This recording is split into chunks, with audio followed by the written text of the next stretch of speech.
Welcome to Life Happens, where Texans come to protect their legacy and prepare for the second half of life.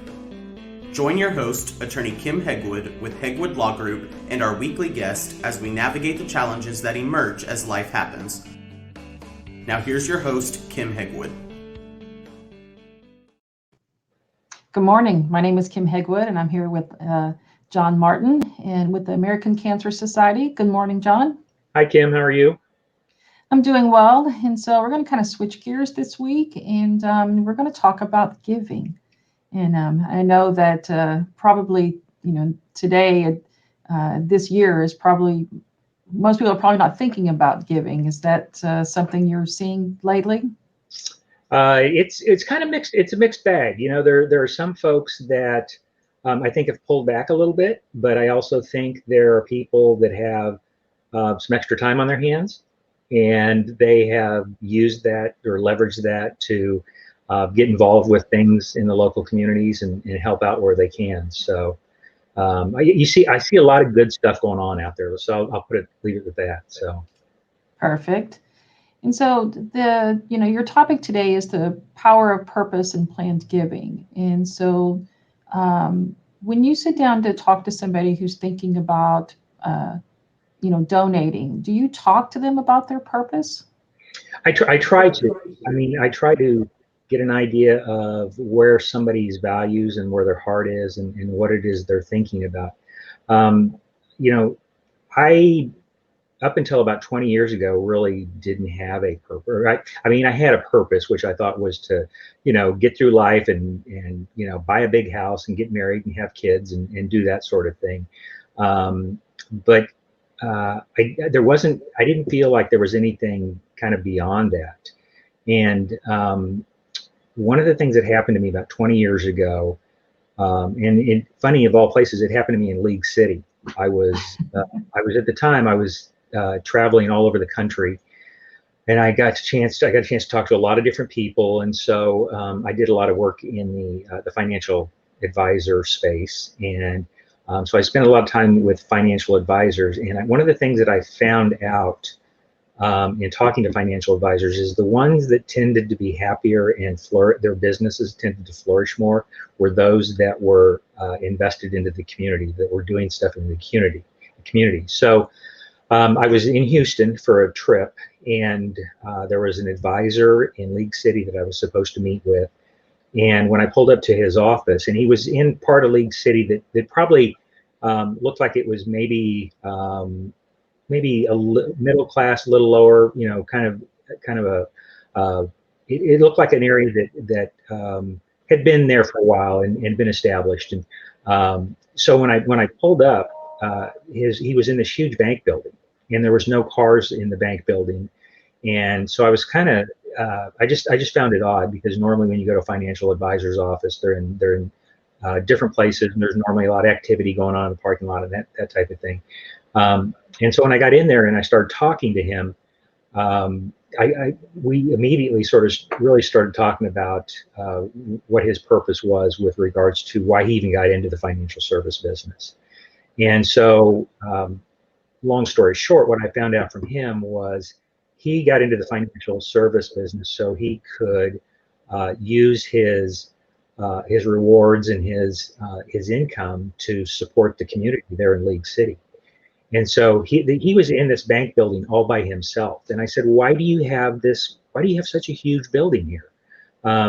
Just for yourself? And he said, well, I'll show you. And so he took me outside of his little office there and took me to another part of the bank. And he had several rooms that had what I would consider to be like staging. And so in one room he had bicycles, in another room he had backpacks, in another room he had like canned goods and things like that. And he said, this is what it's about for me. It's about helping this community here and helping the kids, the underprivileged and the at-risk kids here, to show them that there are things that they can do in the community. There's people out there that want to help them, and it's not about drugs and getting into trouble and crime and things like that. And so he kind of lit a fire. I left that meeting on my flight back to Kansas City at the time, thinking about him the entire time. And I just thought, wow, there was something about that conversation. And he'd asked me some pretty serious questions about, what is my purpose? And, what is it you want to do with your legacy and your life and things like that? And I really didn't have good answers for him, which kind of frustrated me on the flight back. And so that's sort of started this journey for me.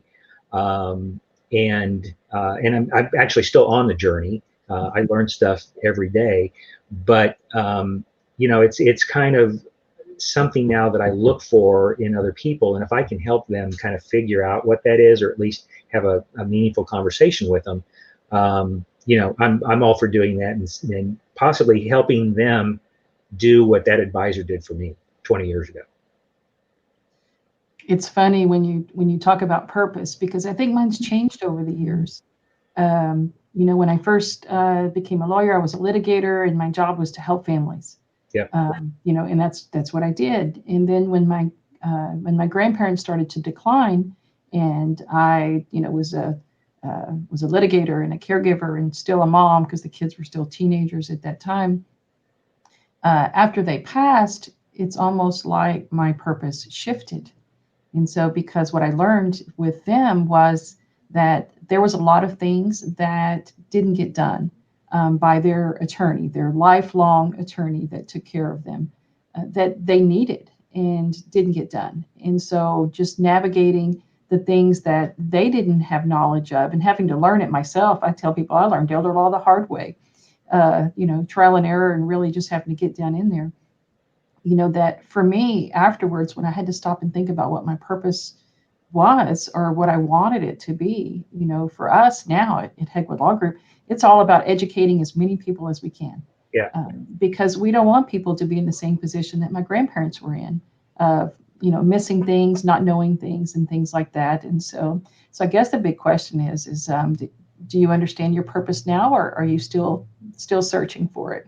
Well, I think I'm continually searching for it. But I think I have, there are really four things that I focus on. One is really kind of helping, I think, youth. I have 4 children, so I think one of the things is really helping through them, whether it be sports or academics, how to be better people, but then how to show them by example, and their friends by example, of the way people really should behave and the way they should interact with others and be respectful and things like that. The other thing is, to your point, the reason I took a position with American Cancer was I had 6 adults in my family that died of cancer. I'm sorry. Yeah, and they've all died of a different variety of cancer. And as you probably know, there's like 100 and some different types of cancer that are out there.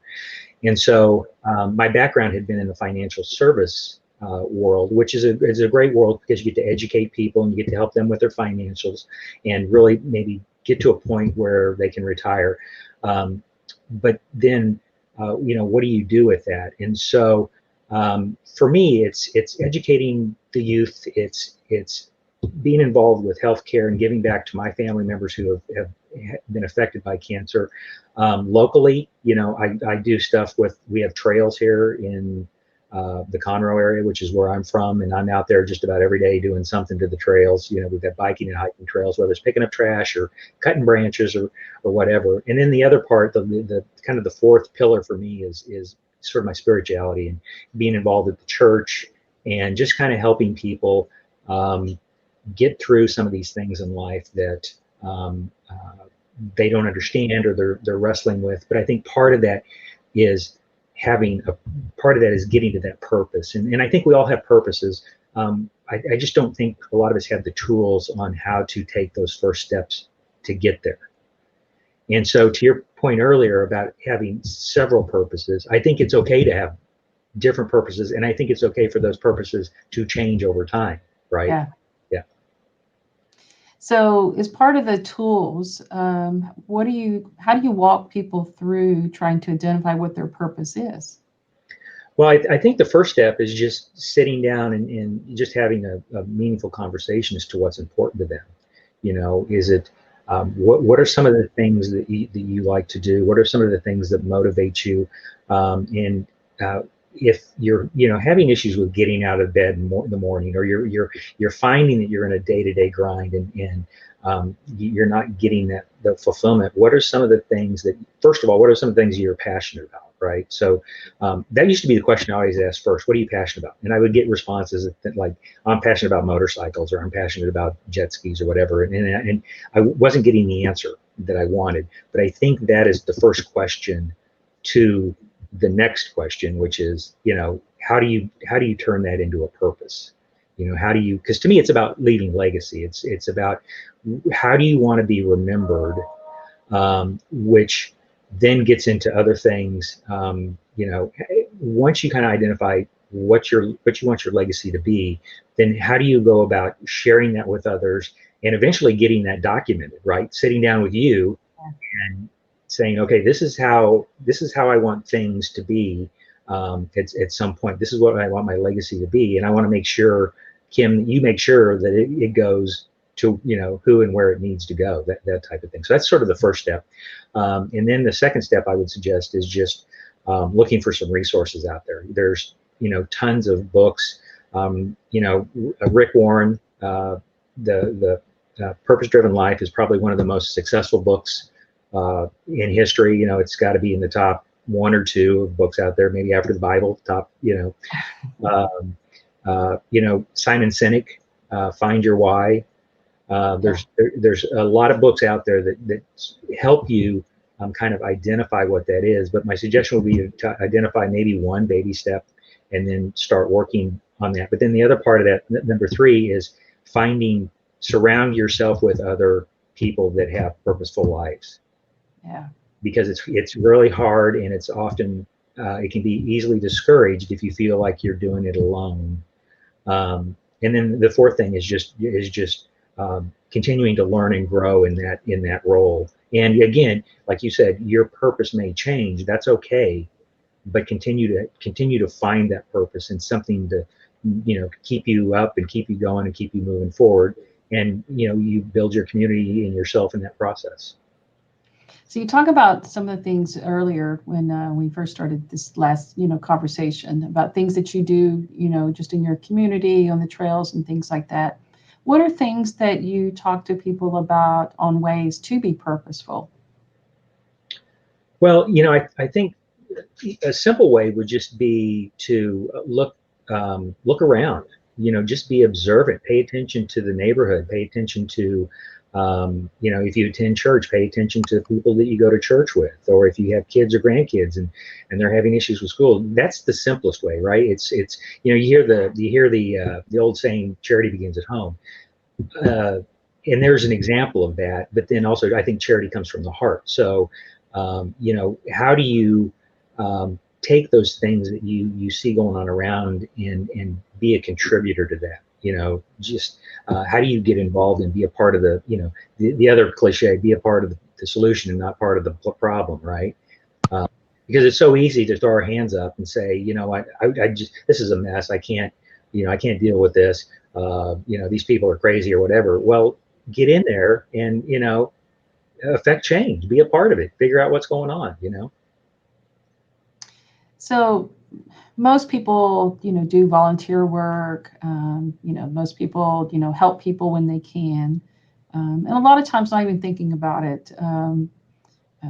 I read this post on, I think it was Facebook last night, where this lady had gone through the drive-through with her son, and they had $4, and it was going to be $4 and some change. And she thought she had the change, and she was fixing to give back one of the French fries. And, the little boy was telling his mom, it's okay.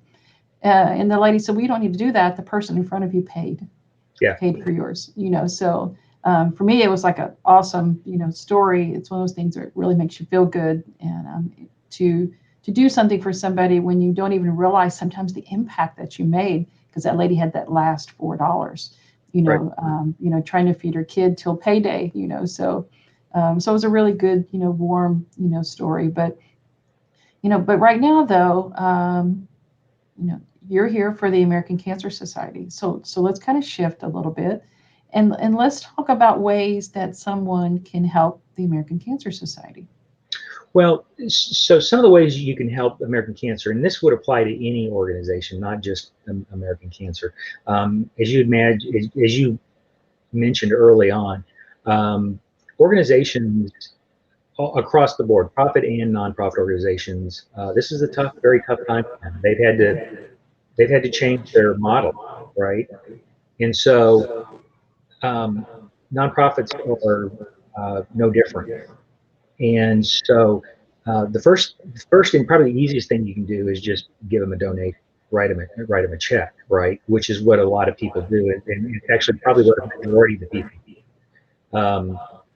The other thing you can do is look for ways to make them a part of your legacy or your estate. Name them as a beneficiary in a life insurance policy if everybody else is taken care of in the family.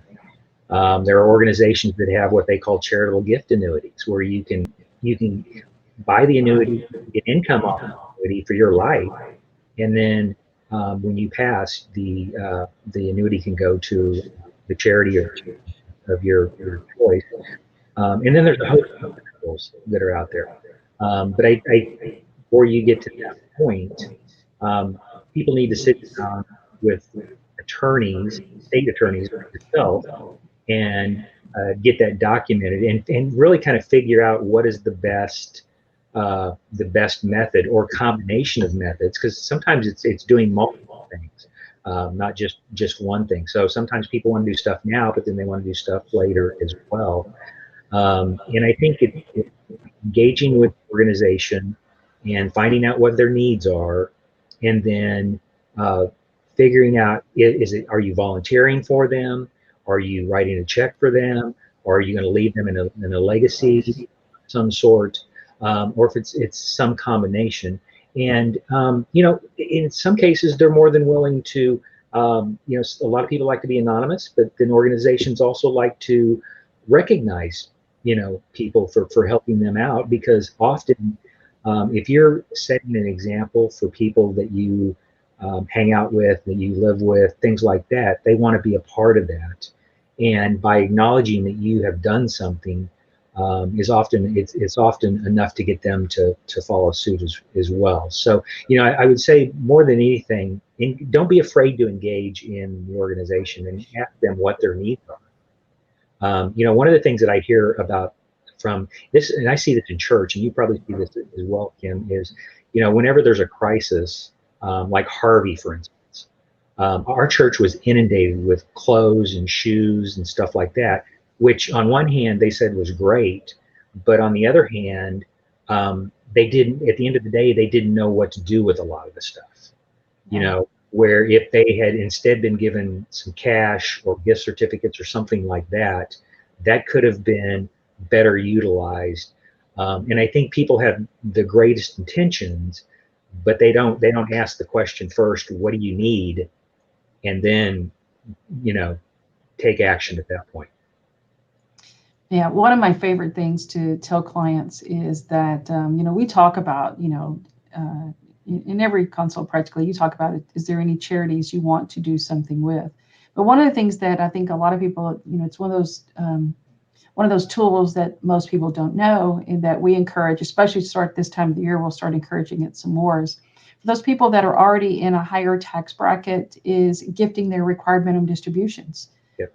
And so they don't have to pay taxes on it. The charity doesn't have to pay taxes on it. So it's a great way to donate towards the end of the year when you're starting to think about required minimum distributions. And so we encourage clients, if they're in a high net worth and high income bracket and they don't need the extra income, or like to lower their income bracket, it's a great way to be a generous donor. Right. And they can split that up into multiple nonprofits. And so it's always a good way that most people are just not aware of. So we're finding that we've talked to a lot more people about doing things like you mentioned earlier, with the annuities, the charitable remainder trust. And Yep. so because we can't stretch out inherited IRAs anymore under the new Secure Act. And so it makes a difference in planning, and how are we supposed to get, things to the beneficiary in a reasonable, in a better way, rather than that whole just 10 years, bam, it's going to be 10 years and you got to pay a bunch of taxes. And we're always looking of how to leave legacies for the families and minimize the taxes that their beneficiaries are going to have to endure. And a lot of times charitable planning has a very nice combination that allows us to do both. So that's really, really, really a lot of fun. Well, and I think the other thing I see, Kim, is if you have like a highly appreciated asset like a house or a stock or something like that, and you're going to gift that to a non-spouse beneficiary, there's a risk they're going to have a tax consequence as a result of that, right? Yeah. So why not use that to give to an organization and then use some of your other mean uh, to give to those beneficiaries as well. And so I think a lot of people, you need to sit down and strategize on what that looks like and the timing of that. And you've been doing this for a long time, so you've got some roadmaps you can show them how to do that. So yeah, and we look forward to that. I'm very much, we've always done everything that we could to support nonprofits, and up until COVID hit in 2020, we do a lot of community events that we raise money for different nonprofits, and so I missed that. I'm hoping hoping and praying that come 2021, things will be back to normal, our normal, nothing new, and so that we'll be able to go back to doing those sort of things. And so, John, if somebody wants to reach out to you and talk to you about, giving, or, how they can help the American Cancer Society, how do they find you? they can call my phone number, which is the 936-697-0388, or they can email me at john.martin@cancer.org.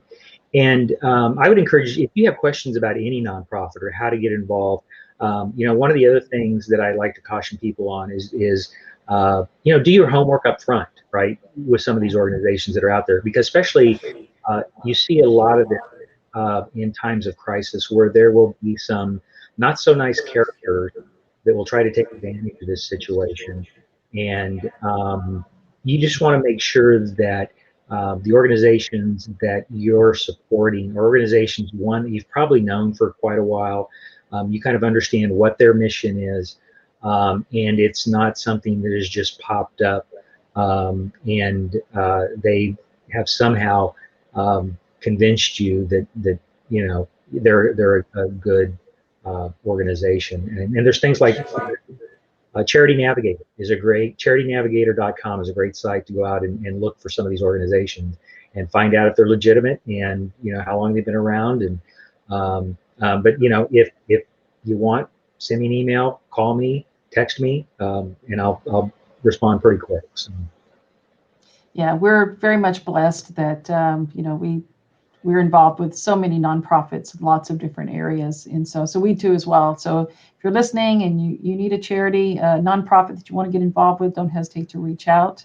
I find that that a lot of the nonprofits that I've sat on the boards, because I've sat on a lot over the years, there's usually something that speaks to you, and that's the reason you do that particular nonprofit. And so a lot of times it's a matter of just kind of reaching in, looking inside of what's going to make you feel good. What are you going to be passionate about, and what are you going to give 120%? To do everything you can to make your part of that nonprofit powerful and meaningful. And so. One of the things I'll just say this, Kim. One of the things that I have seen, this crisis has sort of bubbled two things to the top. One is the folks that haven't done planning to this point. I mean, there's a group of folks that have, I think, the alarm bell has been rang. I need to get my estate in order here. I need to get my financial house in order here. But then, unfortunately, we are seeing a ton of people that don't have anything. And while we have resources that we can help them, not all organizations have that. And so, this is not something. This is something that people like to kick the can down the road. But I would encourage them to take advantage of this time to set up a meeting and meet with their professionals and get a plan together. So perfect. And so, John, I just wanted to thank you so much for being on today. And you've been a great guest with lots of good information. And hopefully we'll have you on again in the future. And enjoy this great weather we're having, because this has been fabulous. So, Especially and, on the great. all right. Thanks a bunch, hon. We'll talk to you soon. Bye-bye.